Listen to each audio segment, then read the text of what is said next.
बहुत बड़े महापुरुष को देखा, श्री स्वामी अनंग बोधाश्रम, स्वामी जी निंबुआ घाट के पास असनी है, वहां दिगंबर रहते थे। पर जैसे कोई जा रहा ना, वो खेती करने वाले जो गंगा किनारे करते हैं फलों की खेती, क्यारी बना के बारी लगा के, तो ऐसे ए भैया रुको, दिगंबर धर्म सम्राट करपात्री जी जिनकी दंडवत करते, वो महापुरुष एक खेती करने वाले के पीछे 100 कदम चलते।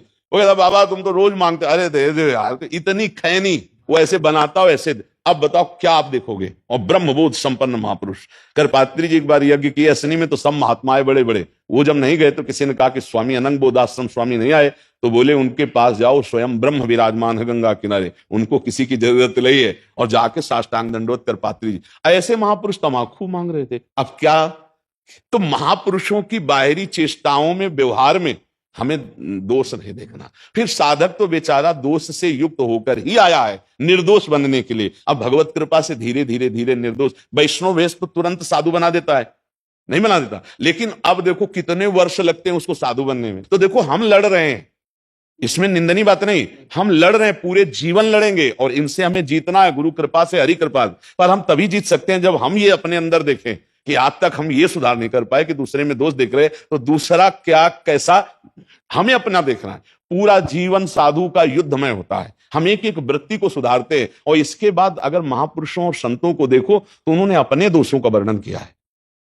आप जिन महापुरुष को भी देखो अपने दोषों का वर्णन किया। हमारे हरिवंश महाप्रभु कहते क्वाहम तुच्छा परम अधमा प्राण हो गर्ह कर्मा यत्तन नाम स्मृति महिमा हरेश वृंदावन से। ए भाई माए, कहां तुच्छ अधम अपराध करने वाला और कहां वृंदावन की महिमा से प्रकाशित राधा नाम। बोले ये तो सिर्फ कृपा से है।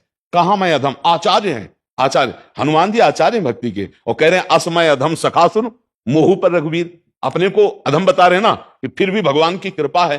तो हम लोग तो अधम है ही हैं, वो तो महापुरुष होकर ऐसा बोल रहे हैं। जब हम अपने में देखेंगे दोष तो हम दूसरे में नहीं देख पाएंगे, और जब हम अपने में गुण देखते हैं तब हम दूसरों में दोष देखते हैं। इसलिए भगवान से, गुरुदेव से क्षमा मांगो, तो जितने सृष्टि में हमारे अपराध हुए जहां भी, वो सब क्षमा हो जाएंगे।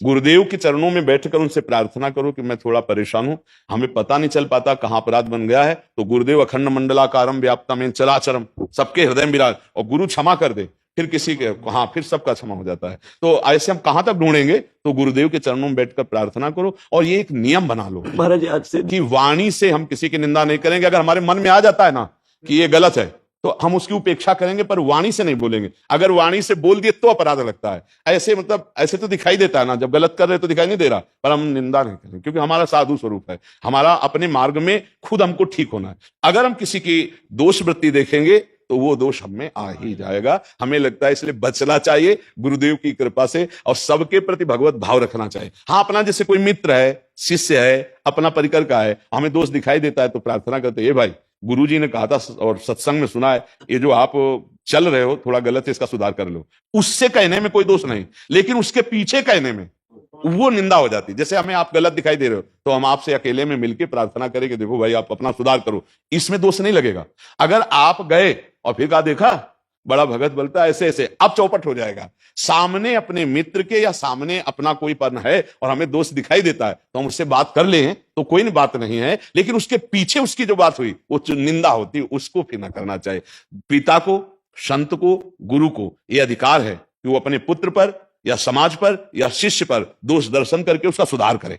ए भाई सुनो, तुम गलत करते हो, ये तुम्हें छोड़ना चाहिए। लेकिन ये गलत करता है अगर 4 लोगों से आप कह रहे हैं, फिर वो निंदा हो जाएगी। तो इस पर विचार करके, हम भगवद आश्रित जन हैं और भगवान सब क्षमा करते हैं, हमें आगे बढ़ना चाहिए। भगवान के मार्ग में चलने वाले साधक से त्रुटियां हो सकती हैं।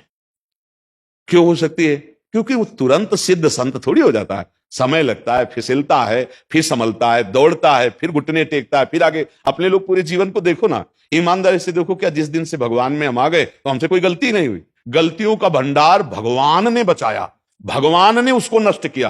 तो हम जब अपनी गलतियों को क्षमा कर सकते हैं तो दूसरों की है अपनी 1000 क्षमा कर सकते हैं, दूसरे की 1 नहीं क्षमा कर सकते। हम सबका यही स्वभाव है। देख लो, अपनी गलतियां 1000 हैं जिनको छुपा लिया और क्षमा कर दिया, तो ये गलत है। जैसे हमको भगवान ने, ऐसे उसको भी क्षमा मिले और उसकी बुद्धि शुद्ध हो, ये हमारी प्रार्थना होनी चाहिए कि भगवान आप उसको भी क्षमा कर दो, और हे भगवान इसकी बुद्धि शुद्ध कर दो, हे नाथ इसका मंगल कर दो, ये जीव आपका है। और प्रभु आज हमारी दृष्टि पड़ गई है, अब आपके दास की दृष्टि पड़ी है तो अब इसका मंगल होना चाहिए। संतों का ऐसा स्वभाव होता है। तो आप तो संत हैं, आप गुरुदेव की चरण रज में बैठकर उनसे क्षमा मांग लीजिए, किसी के दोष मत देखिए। अगर दिखाई दे तो वर्णन मत करना, वर्णन करने में बड़ी हानि हो जाएगी। भैया भगवान जो जैसे चला रहे माया कर चले, हमें अपना सीधा मार्ग। तृणादपि सुनीचेन तरोरियु सहिष्णुना अमानिना मान देन कीर्तनिया सदा हरि। सबसे छोटे बन के रहे तो माया प्रश्न नहीं करेगी, निकल जाओगे। थोड़ा बड़े बनने की कोशिश करोगे तो प्रश्न आ जाएंगे माया के, और माया के प्रश्न से मायाधीश छुड़ा ले तो छुड़ा लेने अच्छे अच्छे। शिव विरंचिका मोहई को है बपुरान। इसलिए हम लोग तो कुछ है ही नहीं ना। हाँ, मेरे से अपराध हुआ कि मैं क्षमा भी मांगे आया, पर चर्चा जरूर। वो चक्कर क्या हुआ महाराज जी, कुछ ऐसा कार्य हुआ उसे हम इस विषय में नहीं जाते। इस विषय में देखते हैं कि यदि हमें भगवत प्राप्ति करनी है तो हमको सहना पड़ेगा, हमको सहना पड़ेगा। सहत सहत बाढ़े भगत ग्रेतन गुरु हितगार। अपने को सहनशील, आशय उदार, धीरज सहित विवेकी, क्योंकि भगवान उसको प्रेरित करेंगे।